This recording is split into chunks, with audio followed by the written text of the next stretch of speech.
Right now, while you're watching this video, someone your exact age is opening a brokerage account for the first time. Someone else, your exact age, just made their 847th automatic investment. And someone else, same age as you, just hit $100,000 in their investment portfolio and didn't even celebrate because it was just Tuesday. Nobody told you this. Nobody sat you down and said, the clock started the moment you got your first paycheck. Nobody explained that waiting feels neutral, but cost you a specific, calculable amount of money every single day you do it. The gap between people who started and people who are still waiting isn't talent. It isn't income. It isn't even opportunity. It's a start date. And by the end of this video, I'm going to show you exactly what that gap has already cost you, and more importantly, what it will cost you if today isn't the day you finally stop waiting. I want to be direct with you because I respect your time. This is not a video about motivation. I'm not going to tell you to believe in yourself or visualize your future self on a yacht. This is a video about mathematics, specifically the mathematics of delay, and the numbers are brutal in a way that no amount of encouragement can soften. The financial industry doesn't teach you this because waiting is profitable for them. Every year you sit on the sidelines is a year you eventually need their products, their managed funds with high fees, their annuities, their debt instruments. The urgency I'm about to give you is not a sales tactic, it's arithmetic. Here is the calculation almost no one does. Take your age right now. Subtract 22, the average age someone starts their first real job. That number is how many years of compounding you have already lived through. Now ask yourself, what percentage of those years did you actually invest consistently? If the answer is less than half, you are not behind because life got in the way. You are behind because waiting felt like a neutral act when it was actually an expensive one. Every year of delay at a historical 10% average market return costs you roughly 10% of your future portfolio, not from a single year's contribution, but from the entire compounded pile that contribution would have grown into. A $5,000 investment at age 25 becomes approximately $87,000 by age 65. The same $5,000 invested at age 35 becomes $34,000. The same $5,000 at 45 becomes $13,000. You didn't just delay contributing $5,000, you deleted $74,000 from your retirement per year, every year of waiting. That is what still thinking about it actually costs. So why do smart people with decent incomes keep waiting? It's not laziness. Research from behavioral economics identifies 3 specific thought patterns that manufacture delay.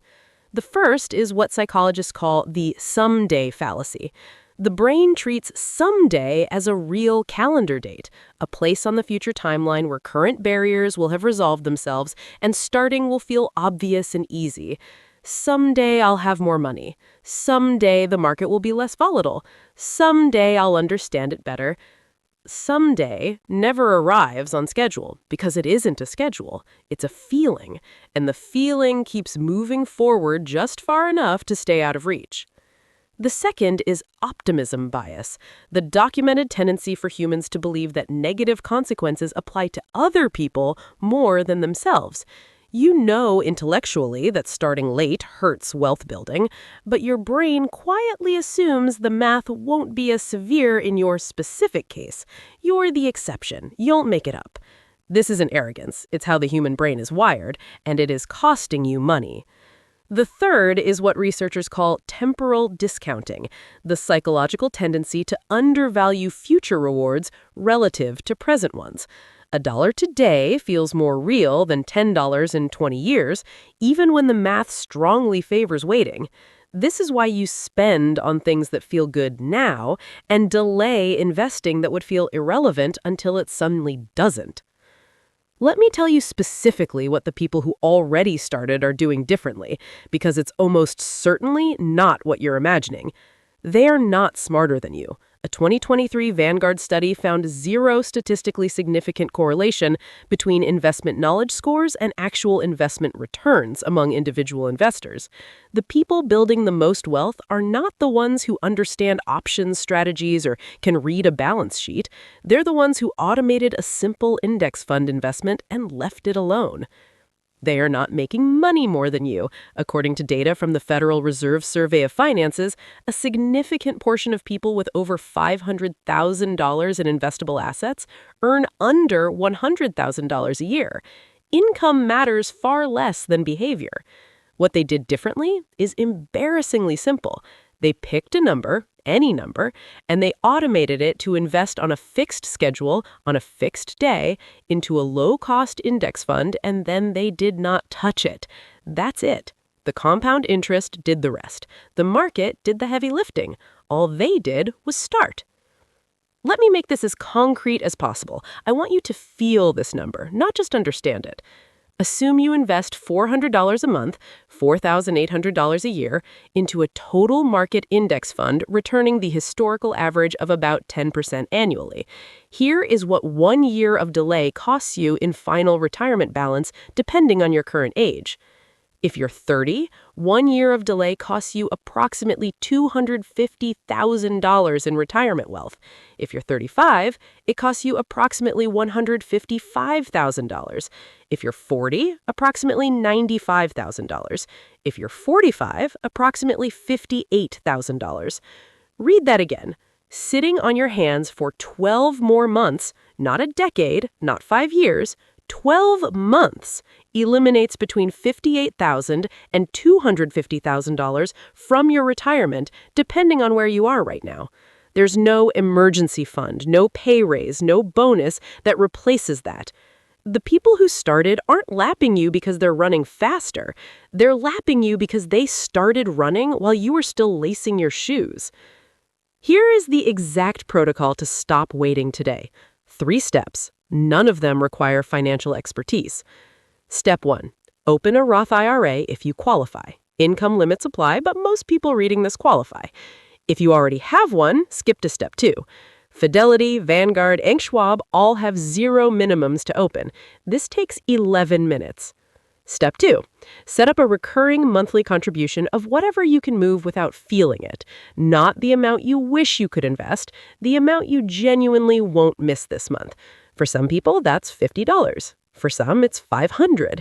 The amount is less important than the automation.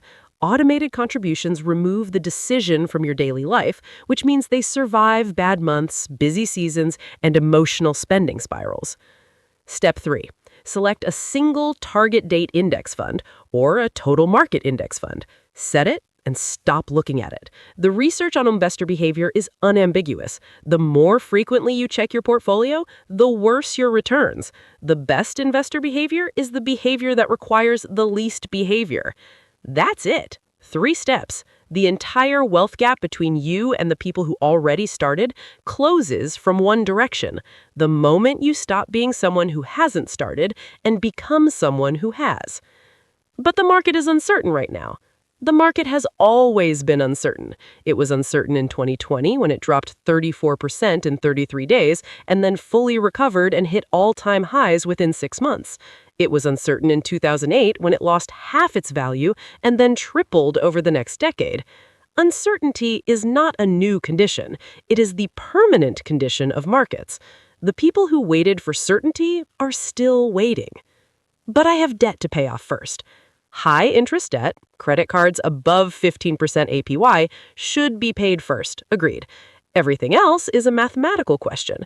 If your debt interest rate is lower than the expected market return of 8 to 10%, carrying the debt while investing simultaneously produces a better long-term outcome than clearing debt first. Run the math for your specific situation. Stop using debt as a blanket reason to delay. But I don't have enough to make it worthwhile. $50 a month at 10% over 30 years is $113,000. It is always worthwhile to start. The amount scales, the habit stays. Start with what you have. Here's the truth that this video has been building toward. The people who started aren't living different lives than you right now. They have the same bills, the same stress, the same boring Tuesdays. The only difference is that somewhere in their past, they made one decision. Not a brave decision, not a complicated decision. They just decided today was the start date. You can make that decision right now, not when the market stabilizes, not when your income increases, not next month, right now. Most people who watch this video will understand everything I said and still not open that account today. They'll think about it, they'll mean to, life will happen, and a year from now, the gap will be exactly 1 year wider. A smaller group will pause this video, open a brokerage account, and set up their first automatic contribution before they finish watching. That group will not remember today as the day they watched a finance video. They'll remember it as the day the clock started. You've been waiting. That ends today. What happens next is entirely up to you.